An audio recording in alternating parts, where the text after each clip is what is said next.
This class shall be on transfusion medicine, the importance of which is given in the enclosure.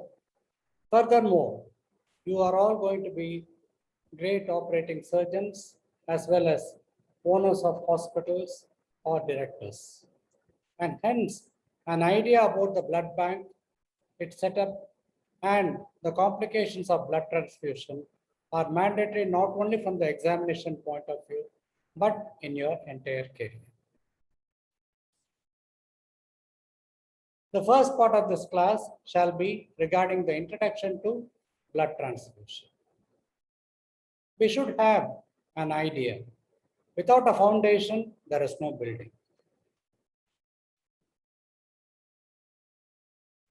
Whenever we talk about blood transfusion, we should know the components, the indications, what is the definition of a fit donor, blood bank, a sketch or a plan of it, a blood bag itself, the design and the contents of it, what are the various complications of blood transfusion, and so on and so forth. Today, transfusion medicine by itself is a most wanted and a demanding task.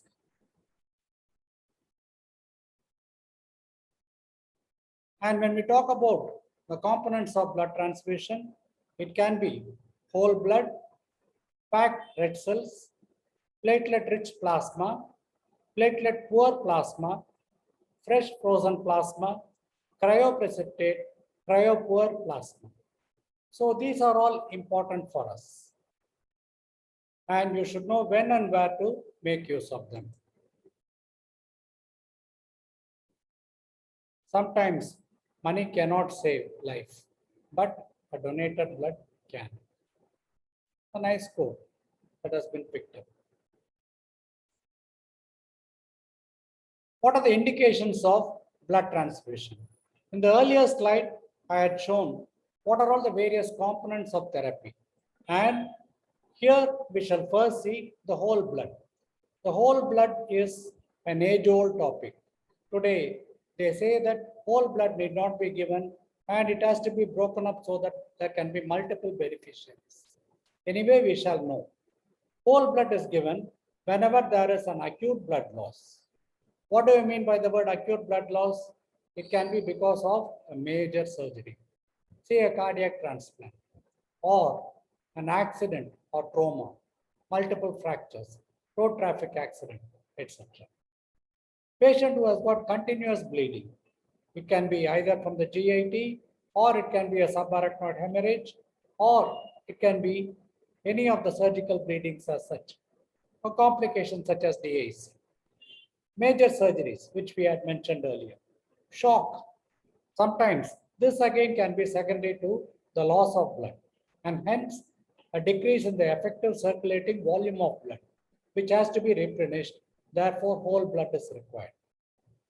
Exchange transfusion is a topic that has been of interest in the neonate. So kindly remember these things. When you are asked the questions, definitely they will ask you, what are the indications of blood transfusion? And immediately, instead of answering, you people will have to break it up into subheadings. Whole blood we had finished. Sometimes, instead of giving the whole blood, we will be giving only the pack of red blood cells. After all, the function of the RBC is to carry the oxygen. So whenever there is a severe cardiac failure, we cannot pump the patient with blood. Therefore, packed red cells is ideal. Perioperative anemia. It can be before the surgery or after the surgery. And there can be an anemia. This can be corrected by means of the red blood cells. Acute blood loss again. Sometimes the packed red cells can be given. Chronic anemia, obviously, because we will not be able to give the whole blood and hence the RBCs are ideal. It can be because of menorrhagia or a patient with hemorrhoids and so on. A beautiful picture. So this is what we see on the war field, or rather we don't see. There is a soldier who is bleeding and then there is a doctor who is trying to arrest the bleeding. And a lot of messages have been conveyed because of it. You shall see it in one of the quotes that shall follow. If we don't end war, the war will end us. I hope sense will be prevailing upon us. Beautiful quote by H.G. Wells. Continuing with the indications for blood transfusion. We have finished whole blood, we have finished RBCs. Sometimes platelet transfusion has to be given. Platelets cannot be given independently, therefore we choose a platelet-rich plasma.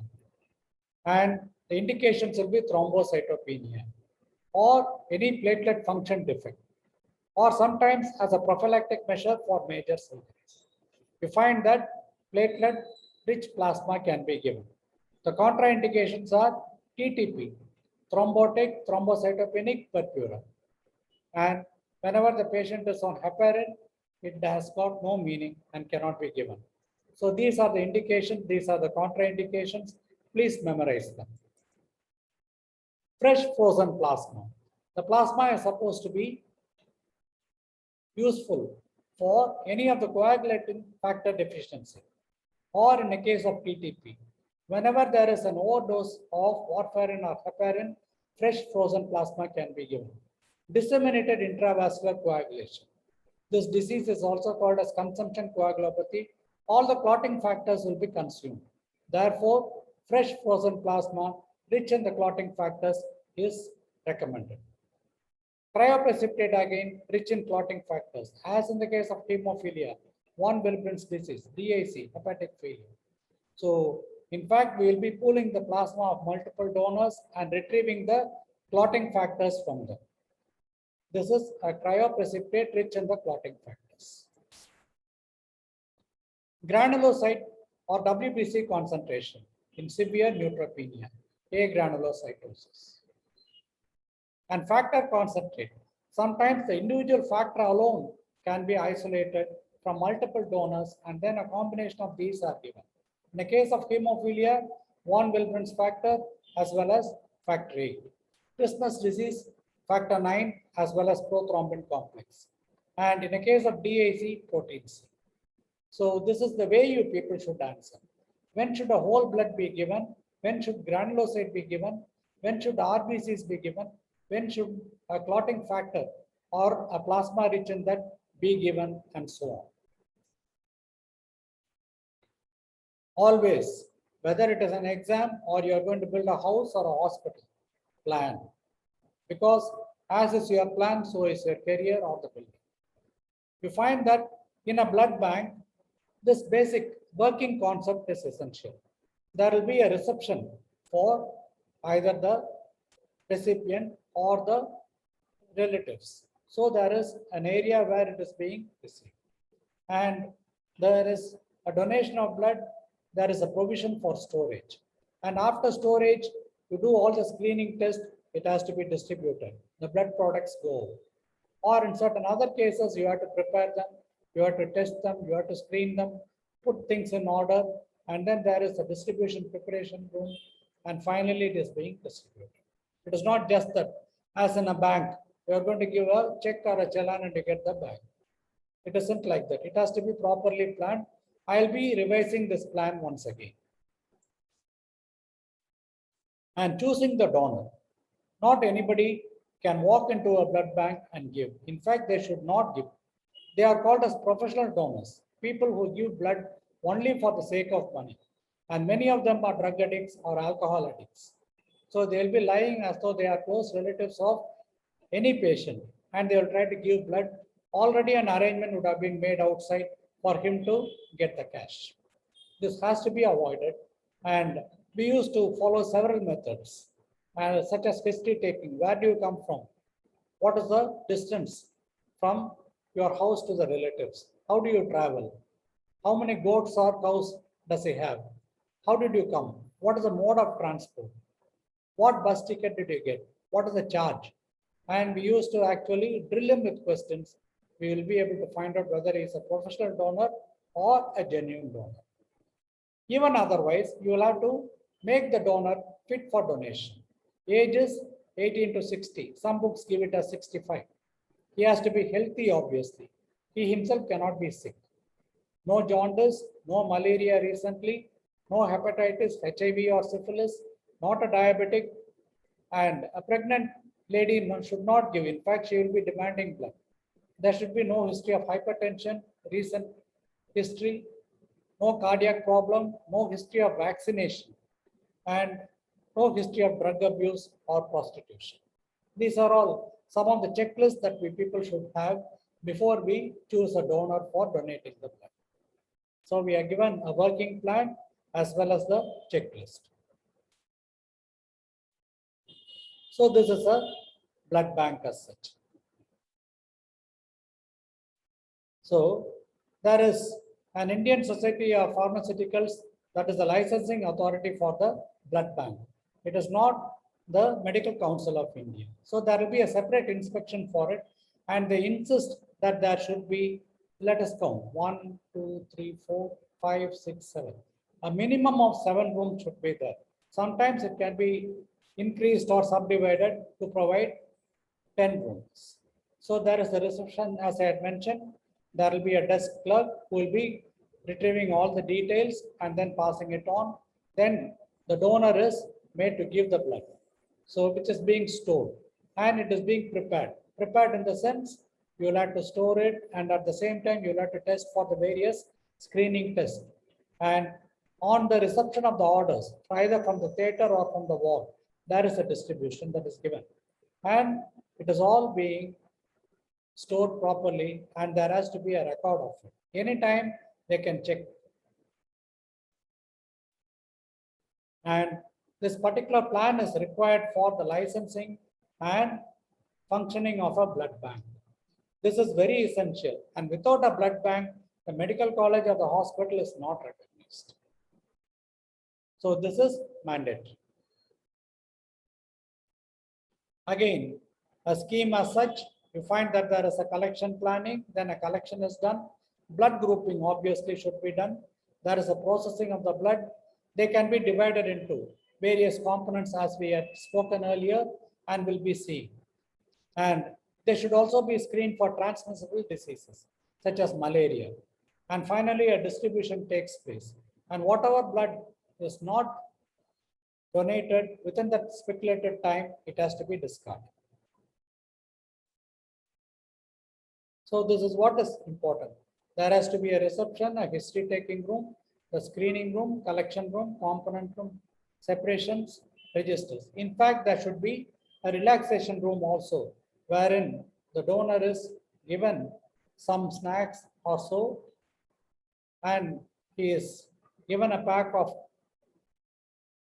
iron tablets, and is also made to be at comfort. Immediately, if he is asked to walk, he'll be falling down and fainting, which is not supposed to be.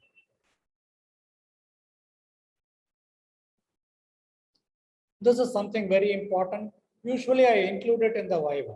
We keep a plain blood bag and we ask questions out of it. But then let us see what this blood bag contains. Look at the enormous details it has got. And they are all screened and then counter checked by means of the computer. 1 pint of blood is what a blood bag is supposed to contain. The total content is about 500 ml, of which about 50 to 60 ml will be anticoagulant. So 1 pint is approximately equal to 450 ml of blood. In this, I am supposed to see the blood group, RH, whether it is positive or negative. This has to be very clearly written or stamped. Secondly, just like your OP or ward, there will be a number. There will be a number in the blood bank, and this register number will never ever change. For each year, there is a specific number. And there should be a date of collection from the donor. The date must be written. The date of expiry also should be there. Without this, it should never be issued. So date of collection, date of expiry. All these are important details. Again, I repeat, the blood group, the RH group, the specific number on the blood bag, date of collection, date of expiry, and any other detail of the donor. They should all be in the register. And there is also something called the pilot bottle, which I shall be showing. Whenever we collect a blood, there has to be a small collection in a separate bottle This will be made use of for counter checking in case of a reaction or some doubt in the genuinity of the blood. The request form also has to be very well designed. Earlier, there used to be the blood bottle. Nowadays, we have got the blood bank. There is a problem with this one. Whenever there is a bag, the atmospheric pressure collapses it, and then there is only one outlet. Whereas in a blood bottle, there will be an airway that goes inside and the blood comes out. The problem is because of this, there can be a problem of air embolism, which is a risk. Hence, blood bottles are nowadays not used, only sealed blood bags are used. And blood collection. How do you measure the blood? How do you measure so many ml is required? It is all fed on to a balance. So there is a balance over here and the blood bag is kept. And once it attains a particular volume, there will be a specific weight and the bleeding is stopped. As I told earlier, one point is about 500 ml, of which the anticoagulant is 60 ml. The anticoagulant that can be used is ACD, acid citrate dextrose, or citrate phosphate dextrose, CPD. The patient is made comfortable, is given a reassurance, and there is an inflation. The vein is being identified, preferably the cubital vein, because the IV needle, the blood needle, which is quite thick, 16 gauge in thickness, can rest in it. It should not be done in a small vein. And he is made comfortable, he is asked to roll a ball in his hand or compress and release. Because of that, there can be a pumping action. And whenever there is a drop in the passage of blood, this movement shall continue. And it straight away goes to the blood bag that is kept on the balance. Finally, it is made ready and the needle, everything is removed, it is sealed. The patient should not get up immediately. He will fall down because of hypotension. The various components are again given over here, a beautiful picture which I have retrieved from the net. I would like you people to kindly go through them. For basic work, what are all the things that are required? For advanced work, for example, coagulation factors, we don't do it routinely. A hemophilia society is there. Therefore, this has its own way of screening, etc. for advanced work and also for plasma fractions. And serologically, you'll have to do the blood grouping, the RH typing, then there has to be a labeling, there has to be a storage. And various infections such as HIV, malaria, syphilis, hepatitis B virus, C virus, all should be screened and ruled out. A beautiful book again by Leo Tolstoy, War and Peace. And I do not know whether we are living in war or peace today. The various components are again given over here along with the indications retrieved from my one-page book. I would like you people to patiently go through this. And what is the duration for which it can be stored? Generally, in our hospital, we do not store it beyond 35 days, though 42 days has been recommended. This is a very, very, very important tabular column which you people will have to by heart. Whole blood, what is the indication, what are the advantages, and what is the complication? For example, when you continuously give whole blood, there can be a circulatory overload. Similarly, from multiple donors, the patient is prone for infections. Packed red cells. The conditions have been given over here. Infection again has to be ruled out. Platelet concentrate. And you will have to rule out any allergic reaction. In this, no cross matching is required because RBCs are not there. Fresh frozen plasma. It contains the clotting factors usually, and it is for coagulation deficiency that you people can give. Cryoprecipitate. It is an alternative to factor VIII concentrate, and it can be given for von Willebrand's disease, hemophilia A, etc. Infection can be a common complication for all. So I would like you people to kindly by heart this particular tabular column, which you people shall and will write in the university exam.